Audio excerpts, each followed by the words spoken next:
Okay.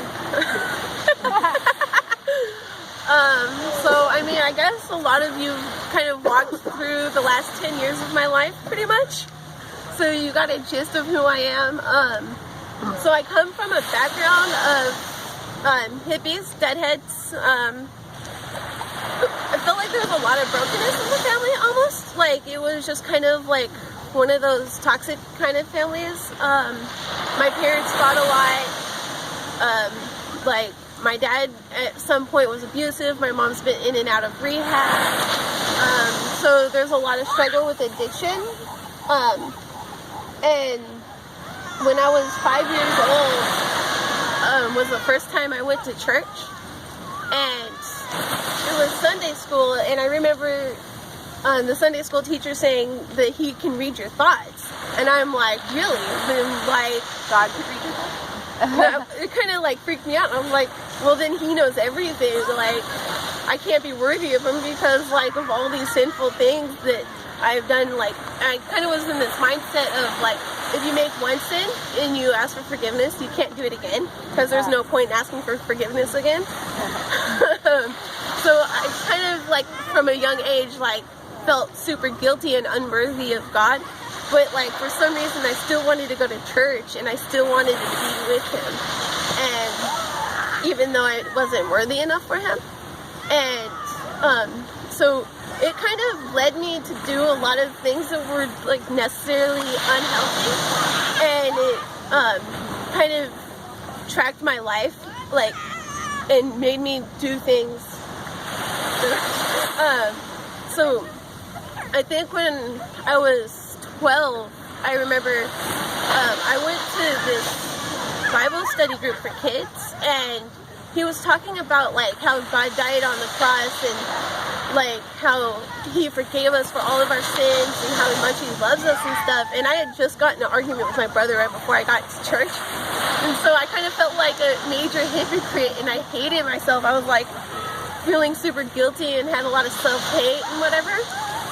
But, like, I just remember, like, crying and, like, God, like, if you forgive me, how come I can't forgive myself? Like, I just don't feel worthy.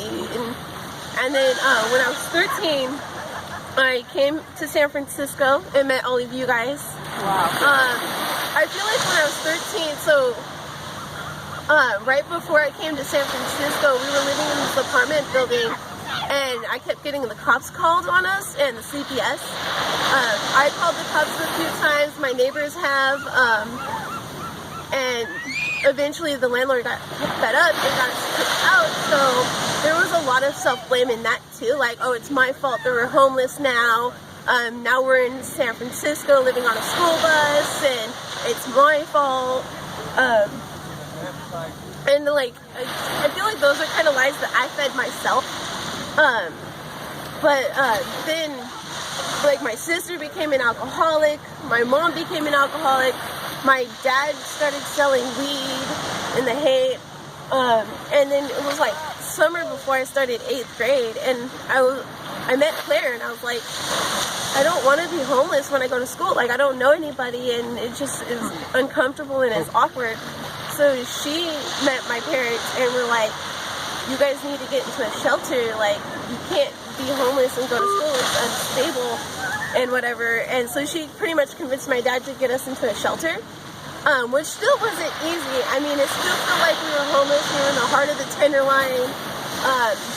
And, like, a lot of crazy things were starting to happen. Like, my sister never came home. I had to babysit her, make sure she didn't get raped or in trouble.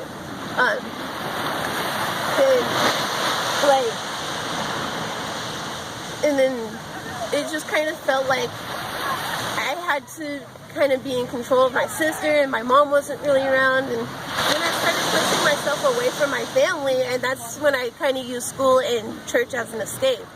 And I was like, it didn't really necessarily feel like I was using God. It felt more like of a social thing.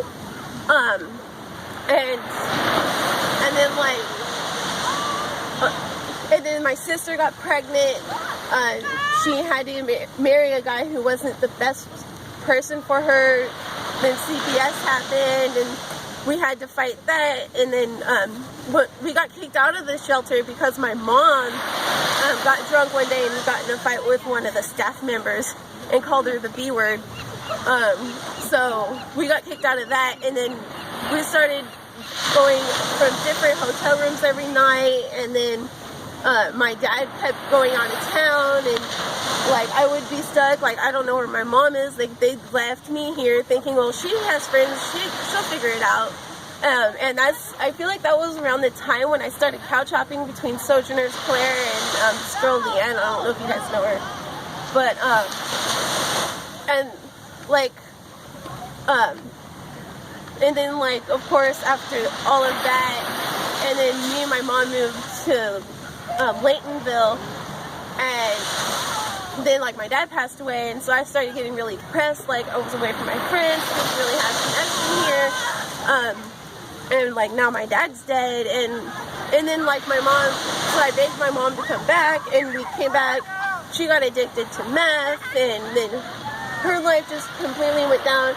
I asked her to like if she would be willing to get into a shelter with me, because I wanted to still be with her. I still needed my mom, of course.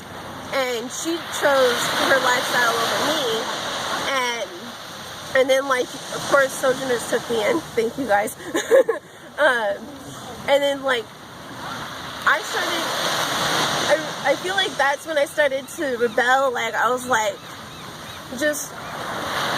well, I don't want to think about anything. Like life is great. I love Sojourners, whatever. But I'm just gonna go and party and forget about it and try to have fun and whatever. And like in a lot of ways, like through all of that, and like the love from Sojourners and Claire, of course, and like I felt like God played a really huge role in that. Like he always made sure I had somewhere to be and somewhere to go, even through all of the craziness that happened during like the CPS with my niece, and then like my dad passing away, and my mom turning to drugs, and like God made sure that my life was semi-stable through all of that, and it's like he carried me through a storm pretty much. And so it's like I never denied God existed. I was like, well, I'm not worthy. And recently I became like more aware, like, well, like, because people are like, oh, like we got baptized this and that, and I'm like, really? Like it kind of felt like, well, I want to get baptized, but I mean, what's the point? I'm just gonna fail him, and it's not gonna work out, and it's just gonna be stupid.